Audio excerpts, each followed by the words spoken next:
नमस्कार, मैं हूं इरफान शेख और आप देख रहे हैं जस्ट टॉक विद इरफान।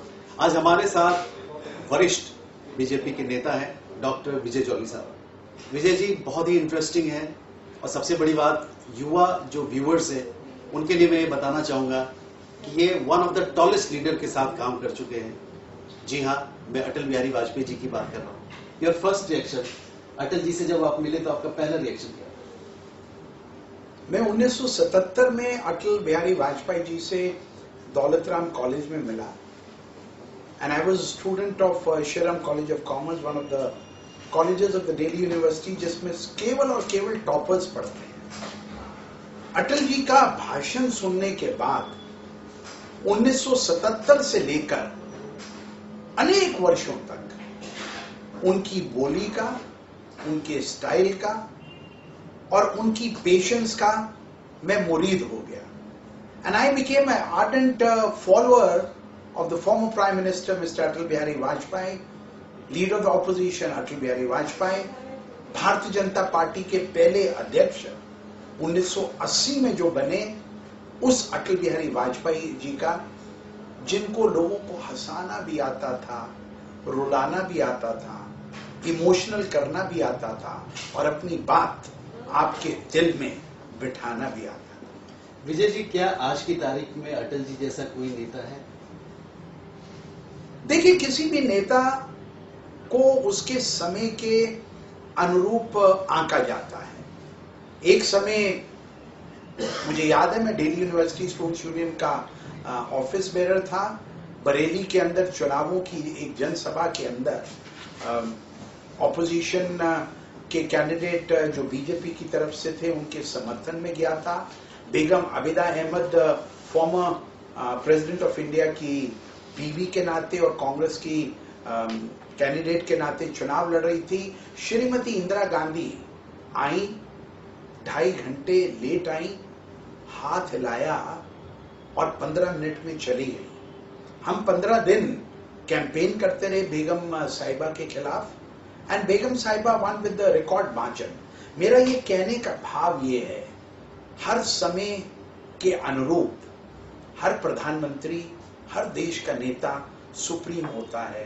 कभी अटल जी सुप्रीम थे, कभी राजीव गांधी सुप्रीम बनने की कोशिश में 2/3 मेजॉरिटी लेकर पार्लियामेंट में प्रधानमंत्री बने, और कब 2014 के बाद एक बार नहीं, 2 बार, 2014 और 2019 के अंदर आज न केवल भारत में अपितु दुनिया भर में भारत के प्रधानमंत्री और मेरे नेता नरेंद्र मोदी जी की स्तुति बोलती है। इसलिए मैं किसी भी नेता को कंपेयर करना नहीं चाहूंगा, but I am privileged, I am honoured, I am blessed. मुझे अगर अटल जी के साथ काम करने का मौका मिला तो मुझे श्रीमती इंदिरा गांधी के साथ 1982 के एशियन गेम्स में भी काम करने का मौका मिला। और लेकिन जिस प्रकार से मैंने प्रधानमंत्री मोदी जी के समय में दुनिया भर के अंदर भारतीयों को भारत की अस्मिता के साथ, भारत के ऑनर के साथ जुड़ते हुए देखा है, दिस इज अनप्रेसिडेंटेड। इसलिए मैं सलाम करना चाहता हूं भारत के प्रधानमंत्री नरेंद्र मोदी जी को और उनके नेतृत्व को, जिसने इस फ्रेगमेंटेड युग के अंदर, जहां कभी कोई पार्टी पावर में आती है, कोई दूसरी पार्टी पावर में आती है, बीजेपी को as the single largest political party in the republic of India, उसका अगर किसी के सर पे सेरा जाता है तो मेरे नेता, भारत के प्रधानमंत्री, भारतीय जनता पार्टी के वरिष्ठ नेता नरेंद्र मोदी जी को जानता है। आपने नरेंद्र मोदी जी की बात कही। आज आपने देखा पार्लियामेंट में जिस हिसाब से राहुल गांधी ने बात की थी मोदी जी को लेकर के, एक जमाने में जिस वक्त अटल जी प्राइम मिनिस्टर थे इस तरह की बातें नहीं होती थी। क्या आपको लगता है कि कुछ मैनेजमेंट में कमी रही मोदी जी की, या मोदी जी अटल जी नहीं बन पाए? क्या डिप्लोमेसी में कोई कमी रही? आपको क्या लगता है, या राहुल बहुत नीचे गिरे? देखिए, मेरा ये मानना है कि मैं आपके इस प्रश्न का उत्तर बड़ी सटीकता से दूंगा। जब 1971 की युद्ध हुआ था और भारत की प्रधानमंत्री श्रीमती इंदिरा गांधी थी, कांग्रेस की नेता थी, लेकिन तब विपक्ष के नेता अटल बिहारी वाजपेयी जी ने उनको दुर्गा की संज्ञा दी थी, जब भारत ने बांग्लादेश के अंदर 99,000 पाकिस्तान के सैनिकों को धूल चटा दी थी और उनको सरेंडर करने के लिए बाध्य कर दिया था। उस समय जिस प्रकार का वाद संवाद और प्यार और लगाव और उनके साथ साथ जो एक रिस्पेक्ट का राजनीति के अंदर आकलन होता था, वो आज कहां है। जब श्रीमती सोनिया गांधी भारत के चुने हुए प्रधानमंत्री को मौत का सौदागर कहेंगी, जब भारत की संसद के अंदर विपक्ष का एक नेता राहुल गांधी जाकर प्रधानमंत्री के गले जबरदस्ती पड़ जाता है और उसके बाद आंख मारता है, तो वो किस प्रकार की राजनीति रही। लेकिन मेरा यह मानना है, जिस प्रकार से राजनीतिक तंत्रों के ऊपर कोई पाबंदी नहीं लगाई, कांग्रेस के समय में तो 1975 के अंदर भारत के अंदर प्रेस को मजल कर दिया गया था। आपको बोलने की स्वतंत्रता नहीं थी। भारत के जो संवैधानिक कोर्ट ऑफ थे, उनको उनकी आवाज को भी इन लोगों ने बंद कर दिया था। लेकिन आज ऑपोजिशन कहती है कि भारत इनटॉलरेंट हो गया। मैं कहता हूं ऐसा भारत बार बार इनटॉलरेंट बने, जिसके अंदर प्रेस की स्वतंत्रता सुनिश्चित की जाती है, कोर्ट की आजादी है, कोई भी खड़ा होकर देश के प्रधानमंत्री को भी अपशब्द बोल देता है, उसको छोड़ दिया जाता है। But this is the order of the day. इसलिए मैं ये कुछ नहीं कहूंगा कि राहुल गांधी उस आयाम के ऊपर खड़े हुए ये नहीं, लेकिन मैं ये बात जरूर पुख्ता रूप से कह सकता हूं कि जब तक राहुल गांधी कांग्रेस का नेतृत्व करते रहेंगे, भारतीय जनता पार्टी बार बार लगातार जीतती रहेगी, क्योंकि उनके पास ना बोलने की कला है, ना पॉलिसीज की कला है। अगर राहुल गांधी और उनके लीडर्स पाकिस्तान की हिमायत करेंगे, देश की जनता एक बार नहीं अनेकों बार भारतीय जनता पार्टी के नेता नरेंद्र मोदी और भारतीय जनता पार्टी को सत्ता में लाएगी लाएगी और लाएगी। इसलिए नहीं कह रहा क्योंकि मैं भारतीय जनता पार्टी का एक फुट सोल्जर हूं, लेकिन मैंने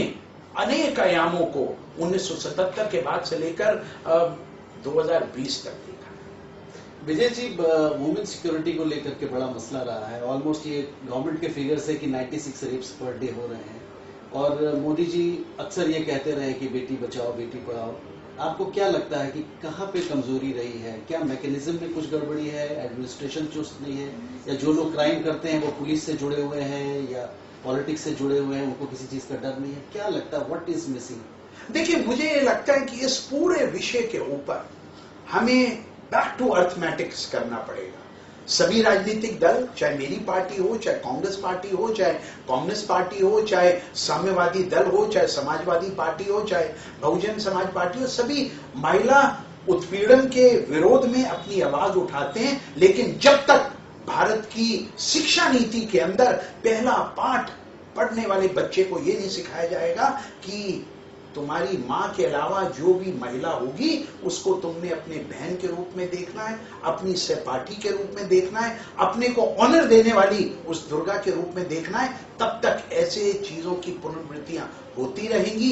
कानून कितने भी सशक्त बना लीजिए, जब तक दिल से और दिमाग का तारतम्य और कनेक्शन नहीं होगा, जब तक इस पुरुष प्रधान समाज के अंदर महिलाओं के प्रति हम आदर के भाव से देखने की, उनको टॉलरेट करने की, उनसे डायलॉग करने की, उनके साथ बैठकर काम करने की रीति नीति से एक नहीं होंगे, मुझे नहीं लगता कि इस देश के मैक्सिमम कठिन से कठिन कानून भी भारत की इस सोच को बदल सकते हैं। इसलिए हमें सोच को बदलने के लिए शिक्षा पद्धति के अंदर पहला पाठ पढ़ाना पड़ेगा।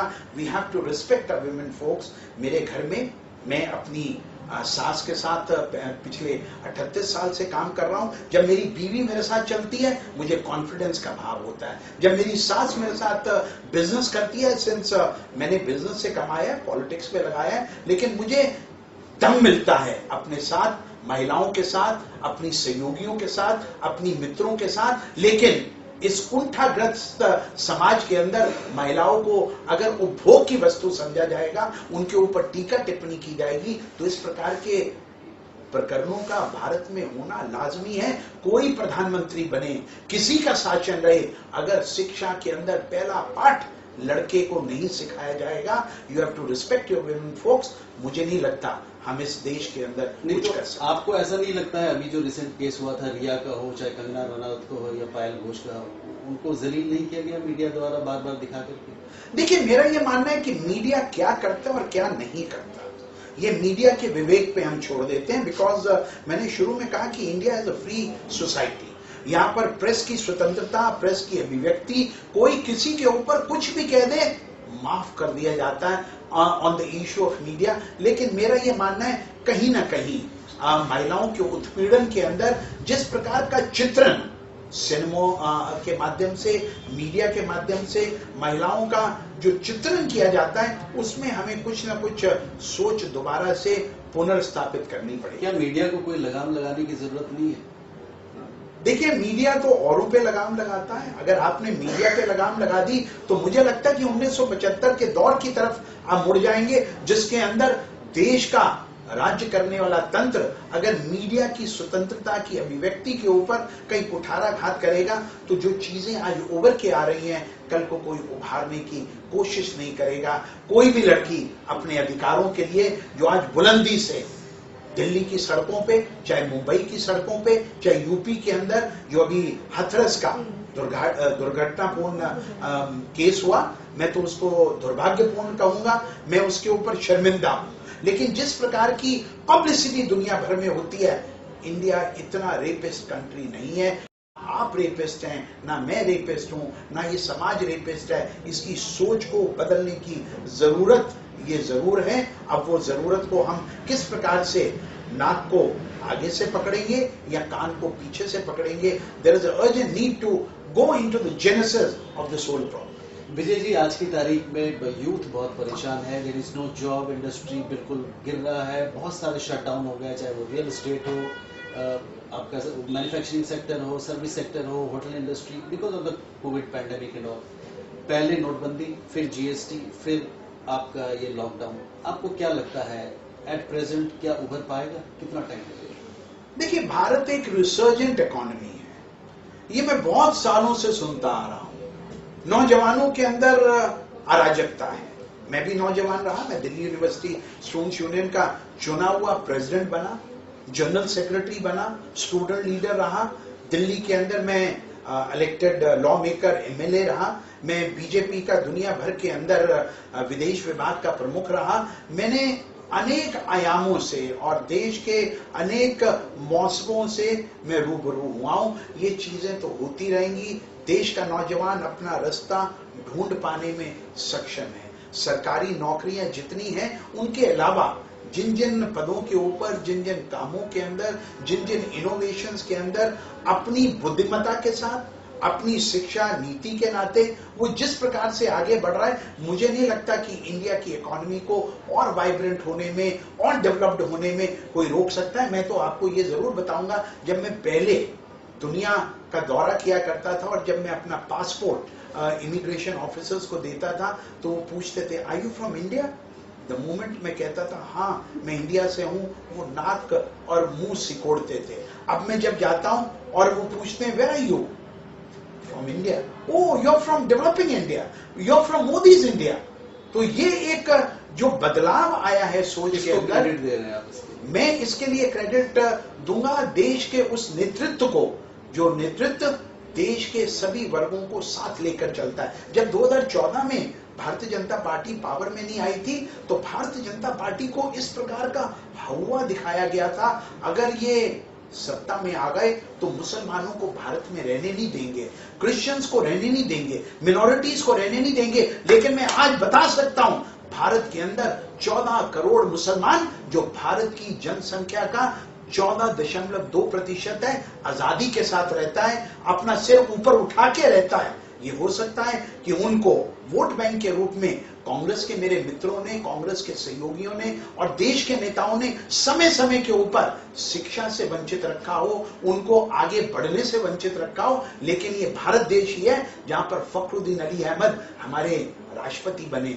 जहां पर भारत की चीफ ऑफ आर्मी स्टाफ एक मुस्लिम समुदाय का व्यक्ति बना, जहां का chief justice of India Bharat का एक मुसलमान बना। इसलिए भारत की ये जो पद्धति है, हिंदू, मुस्लिम, सिख, ईसाई सबको साथ लेके चलने की, वो कोई उसको खराब नहीं कर सकता। और 2014 में अगर भारतीय जनता पार्टी पूरी मेजॉरिटी से आई 282 सीट्स और 2019 के अंदर 300 का आंकड़ा पार कर गई, तो केवल और केवल हिंदुओं के वोटों से नहीं, मुसलमानों के वोट भी मोदी साहब को मिले, क्रिश्चियंस के वोट्स भी मिले। और जो जिस हमारे खिलाफ जिस प्रकार का दुष्प्रचार था, मिथ्या प्रचार था, फॉल्स प्रोपेगेंडा था, उसको नरेंद्र मोदी की सरकार ने झुठलाकर भी दिखाया। शाहीन बाग के ऊपर 2 महीने प्रदर्शन होते रहे और उनको कोई उठाने वाला नहीं हो, ये टॉलरेंस है मोदी सरकार की। यहां पर उनके पक्ष में बोलने वाले भी और उनके विरोध में बोलने वाले भी,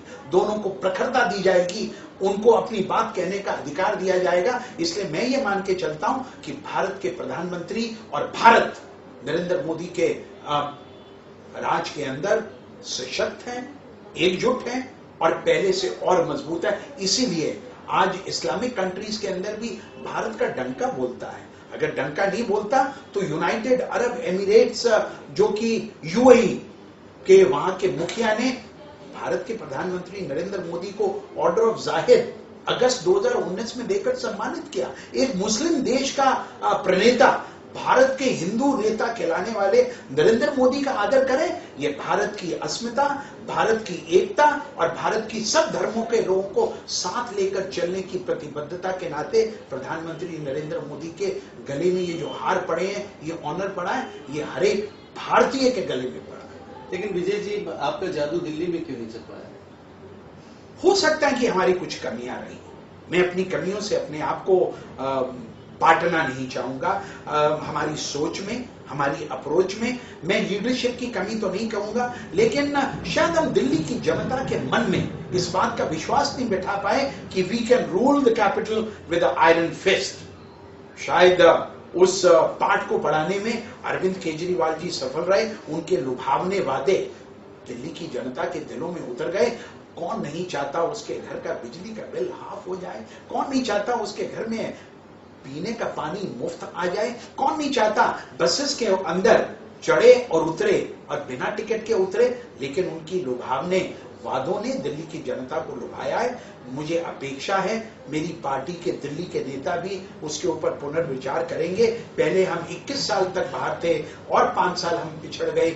26 साल तक दिल्ली के शासन पटल से हम दूर रहे। मैंने अटल बिहारी वाजपेयी जी का शासन भी देखा, मैंने मदन लाल खुराना का दिल्ली का मुख्यमंत्री का शासन भी देखा, मैंने साप सिंह वर्मा जी का शासन भी देखा, मैंने शीला दीक्षित के 15 साल भी देखे जिसमें मैं दिल्ली में एक विधायक था और उनके खिलाफ मैं बाद में नई दिल्ली का चुनाव भी लड़ा। और अब मैं केजरीवाल जी का भी शासन और प्रशासन देख रहा हूं। मेरे ऑफिस में आने से पहले आपने बाहर की सड़कों का हाल तो देखा? नहीं देखा तो अपने कैमरे से हमको दिखाते जाइएगा।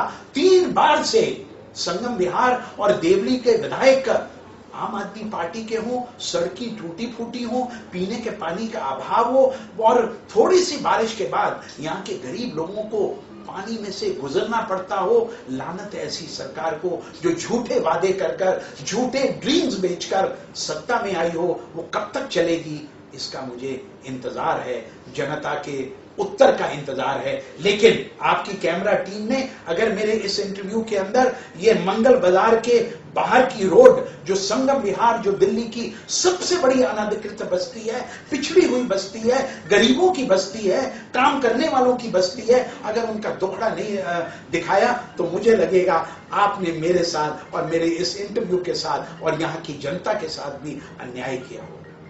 Thank you very much Jolly ji, thank you so much. तो ये थे विजय साहब, जिन्होंने डॉक्टर विजय साहब जिन्होंने खुलकर ये बातें कही है कि ये दिल्ली में हैं, सक्षम हैं, मोदी जी से मिलते हैं, लेकिन इनके जो सड़क है वो बदहाली में है। ये सीधा सीधा ये वीडियो पहुंचने वाला है, मैं एश्योर करता हूं हमारे चीफ मिनिस्टर अरविंद केजरीवाल साहब के पास, और अगर जरूरत पड़ी तो मैं लेफ्टिनेंट गवर्नर से खुद पर्सनली जाकर के सिटी 360 की तरफ से इस बात को जरूर रखूंगा। बहुत बहुत शुक्रिया। Thank you very much for watching just talk with Irfan.